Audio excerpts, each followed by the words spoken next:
Meet the new Gerald R. Ford class, U.S. Navy's $13 billion aircraft carrier.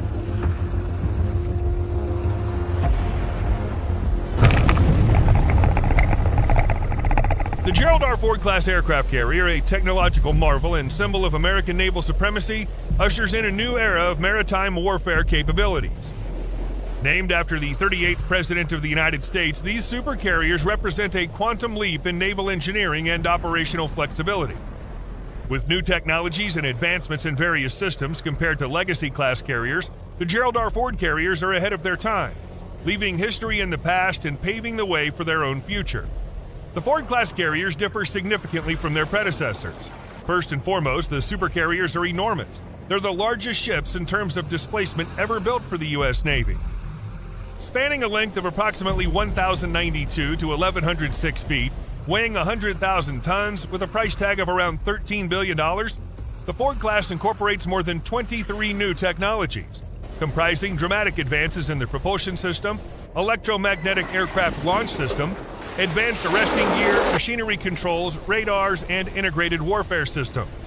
These innovations will support a 33% higher sortie generation rate at a significant cost savings when compared to Nimitz-class carriers. The Gerald R. Ford class also offers a significant reduction, approximately $4 billion per ship, in life cycle operations and support costs compared to the earlier Nimitz class. The new technology and warfighting capabilities that the Gerald Ford brings to the fleet will transform naval warfare, supporting a more capable and lethal forward-deployed U.S. naval presence. In an emerging era of great power competition, Ford class will serve as the most agile and lethal combat platform in the world, with improved systems that enhance interoperability among other platforms in the carrier strike group, as well as with the naval forces of regional allies and partners. Another distinctive feature of the Gerald Ford is its 11 advanced weapons elevators, capable of lifting heavier loads up to 24,000 pounds compared to those on other carriers. The movement of weapons from storage and assembly to the aircraft on the flight deck has been streamlined and accelerated. Ordnance will be lifted to the centralized rearming location via higher capacity weapons elevators that use linear motors. The elevators are located so that ordnance need not cross any areas of aircraft movement, thereby reducing traffic problems in the hangars and on the flight deck. In 2008, Rear Admiral Dennis M. Dwyer said these changes would make it hypothetically possible to rearm the airplanes in minutes instead of hours. Furthermore, the USS Gerald Ford is equipped with two A-1B nuclear reactors. These reactors are smaller and simpler, requiring fewer crew members, yet they're significantly more powerful than the Nimitz-class A-4W reactor. Two reactors are installed on each Gerald R. Ford class carrier, providing a power generation capacity at least 25% greater than that of the two A-4W reactors in a Nimitz-class carrier. The Navy expects that the Gerald R. Ford class will remain part of the fleet for 90 years, until the year 2105. This means that the class must effectively adopt new technology over the decades. Currently, only half of the electric power generation capacity is utilized by planned systems, with the remaining half available for future technologies. A growing fleet. It's anticipated that there will be 10 ships in this Ford class. Thus far, 5 have been announced: USS Gerald R. Ford, CVN-78, USS John F. Kennedy, CVN-79, USS Enterprise, CVN-80, USS Doris Miller, CVN-81, and CVN-82. The USS Gerald R. Ford, CVN-78, is the pioneering aircraft carrier of its class and represents the first new aircraft carrier design in over 40 years. The keel of the Ford was laid on November 14, 2009. Laying the keel is the formal recognition of the start of a ship's construction. On November 9, 2013, the Ford was christened by Susan Ford Bales, the daughter of Gerald R. Ford. I christen the United States ship Gerald R. Ford. May God bless the ship and all who sail her.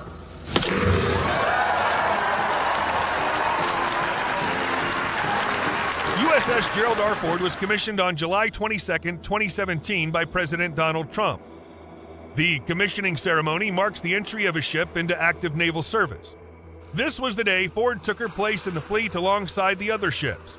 Gerald R. Ford entered the fleet, replacing the decommissioned USS Enterprise, CVN-65, which ended her 51 years of active service. As of 2017, the USS Gerald R. Ford holds the distinction of being the world's largest aircraft carrier and the largest warship ever constructed. USS John F. Kennedy is the second aircraft carrier of the Ford class, and it's scheduled to replace USS Nimitz when it's decommissioned. USS Enterprise, the third Ford-class aircraft carrier to be constructed for the Navy. It'll be the 9th United States naval vessel and the third aircraft carrier to bear the name. It's scheduled to be in operation by 2028 and will replace the USS Dwight D. Eisenhower. Carrier Air Wing. The aircraft carrier with its embarked carrier air wing is a preeminent asset for the maintenance of maritime superiority across the oceans of the globe. History has time and again shown the invaluable benefits of having the capability to bring decisive air power to bear from the sea.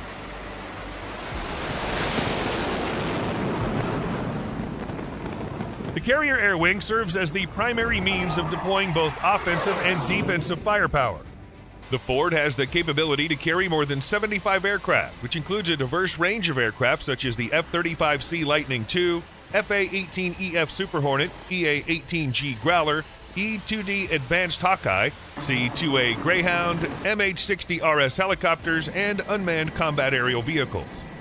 In 2020, the U.S. Navy commenced the replacement of C-2As with CMV-22Bs, thereby fulfilling the carrier on-board delivery mission for the large deck carrier fleet. In addition to its versatility, the Ford class can recover and launch various short takeoff and vertical landing aircraft used by the U.S. Marine Corps. Furthermore, the ship's design margins allow for the integration of future next-generation aircraft known as the FA-XX fighter jet. The FA-XX is part of a development and acquisition program for a future sixth-generation air superiority fighter intended to replace the FA-18EF Super Hornet and complement the F-35C starting in the 2030s.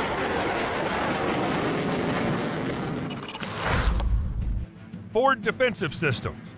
In addition to the carrier's air wing, the Gerald R. Ford class aircraft carrier is equipped with a formidable array of defensive weaponry.